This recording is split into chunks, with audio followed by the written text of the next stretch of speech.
Chers fidèles téléspectateurs de Clarette Télévision, bonjour et bienvenue au cœur du dimanche.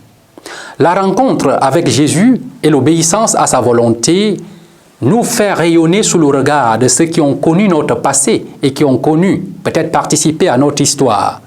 C'est ce qui entraîne la confusion entretenue sur l'identité du mendiant de l'évangile de ce jour. Installons-nous confortablement pour écouter ensemble les textes et retrouvons-nous après.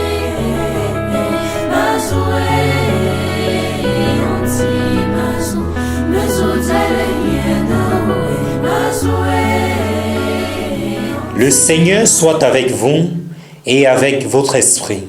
Évangile de Jésus-Christ selon saint Jean.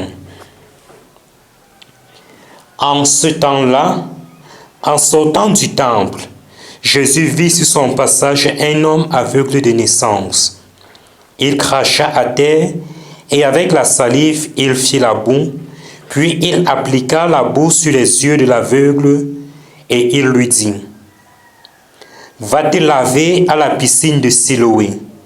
Ce nom se traduit envoyé. L'aveugle y alla donc et il se lava. Quand il revint, il voyait. Ses voisins et ceux qui l'avaient observé auparavant, car il était mendiant, dirent alors: N'est-ce pas celui qui se tenait là pour mendier? Les uns disaient: C'est lui. Les autres disaient: Pas du tout, c'est quelqu'un qui lui ressemble. Mais lui disait: C'est bien moi. On l'amenait aux pharisiens, lui l'ancien aveugle. Or, c'était un jour de sabbat que Jésus avait fait de la boue et lui avait ouvert les yeux. À leur tour, les pharisiens lui demandaient comment il pouvait voir. Il leur répondit: Il m'a mis de la boue sur les yeux, je me suis lavé et je vois. Parmi les pharisiens, certains disaient: Cet homme-là n'est pas de Dieu, puisqu'il n'observe pas le repos du sabbat. D'autres disaient: Comment un homme pécheur peut-il accomplir des signes pareils? Ainsi donc ils étaient divisés. Alors il s'adresse de nouveau à l'aveugle: Et toi, que dis-tu, puisqu'il t'a ouvert les yeux? Il dit: C'est un prophète. Il répliquait: Tu es tout entier dans le péché depuis ta naissance, et tu nous fais la leçon? Et il le jetait dehors. Jésus apprit qu'il avait été jeté dehors. Il le retrouva et lui dit: Crois-tu au Fils de l'homme? Il répondit: Et qui est-il, Seigneur, pour que je croie en lui? Jésus lui dit: Tu le vois, et c'est lui qui te parle. Il dit: Je crois, Seigneur. Et il se prosterna devant lui. Acclamons la parole de Dieu. Louange à toi, Seigneur Jésus.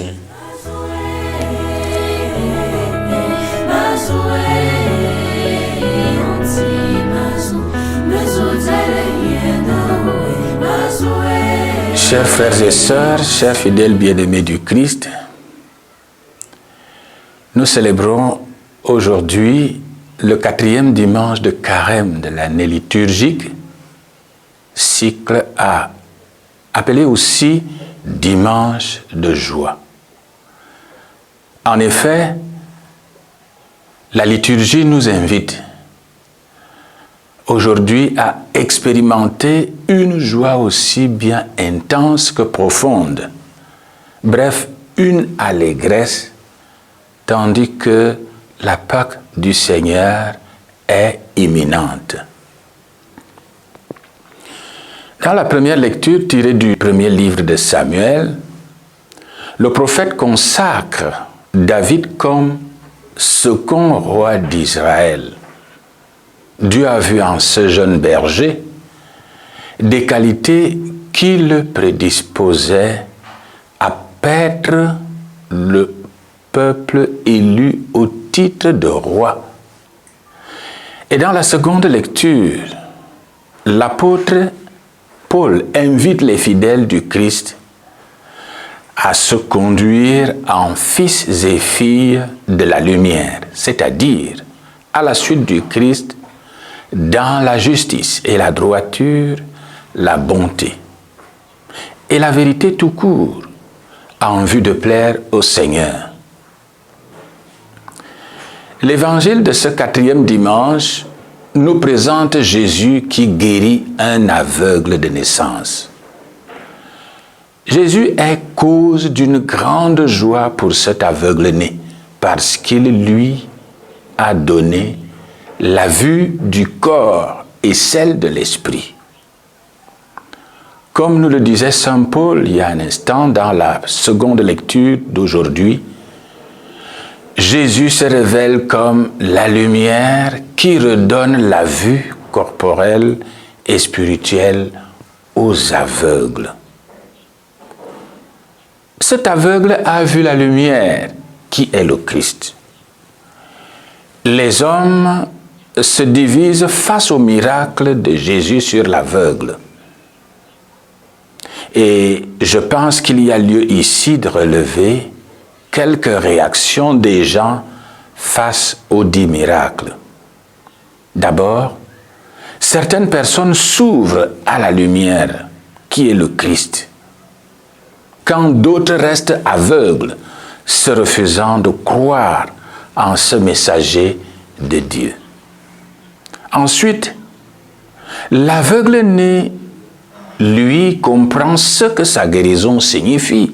Il quitte le monde des ténèbres avec son lot de mal pour entrer dans le monde nouveau, fait de bonheur et de joie en Dieu par l'autruchement de Jésus-Christ.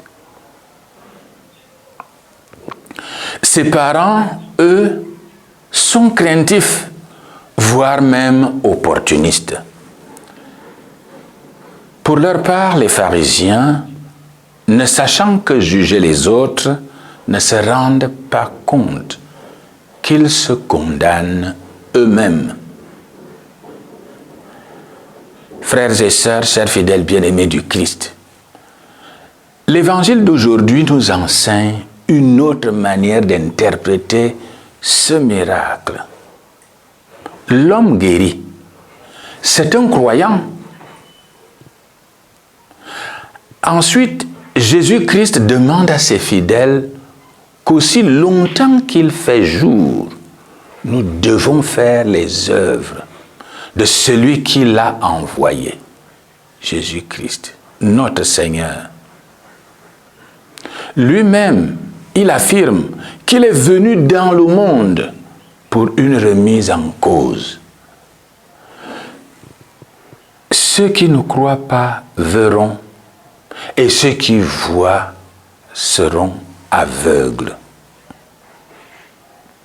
Bien-aimés du Seigneur,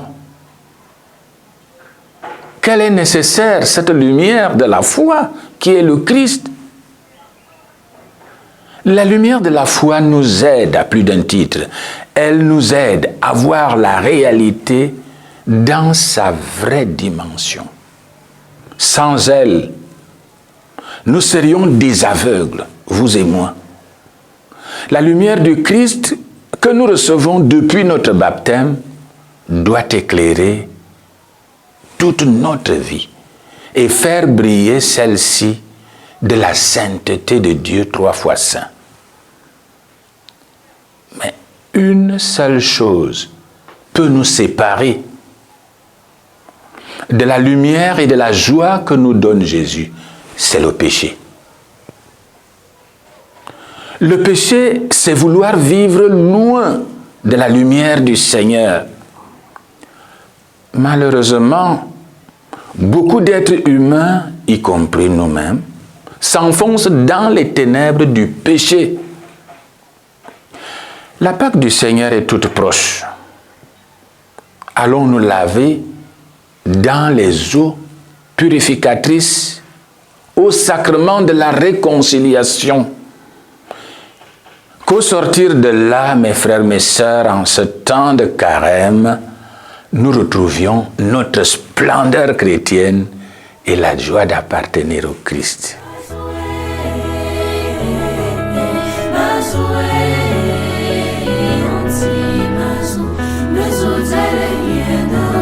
Le Christ nous interpelle en ce jour, nous et les pharisiens, Parce que nous avons refusé de croire, alors nous sommes inexcusables. Prions donc le Seigneur en ce dimanche afin qu'il nous donne la grâce de pouvoir croire aux différents signes qu'il nous envoie. Merci. L'évangile de ce jour nous montre comment Jésus guérit un aveugle de naissance. En effet, il nous révèle que la foi ne doit pas venir de ce que nous voyons, mais de la confiance que nous avons envers lui.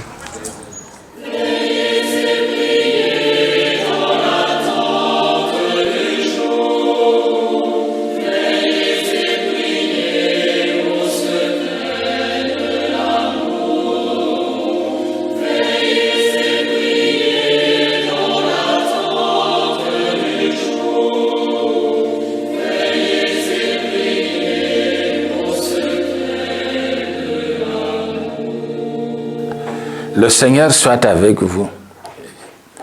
Que Dieu Tout-Puissant vous bénisse, le Père, le Fils et le Saint-Esprit. Amen. Mesdames et messieurs, vous venez de regarder au cœur du dimanche, 5e édition de ce temps de carême année liturgique A. Nous vous disons merci pour l'attention que vous portez à notre chaîne Claret Télévision et vous donnons rendez-vous pour dimanche prochain.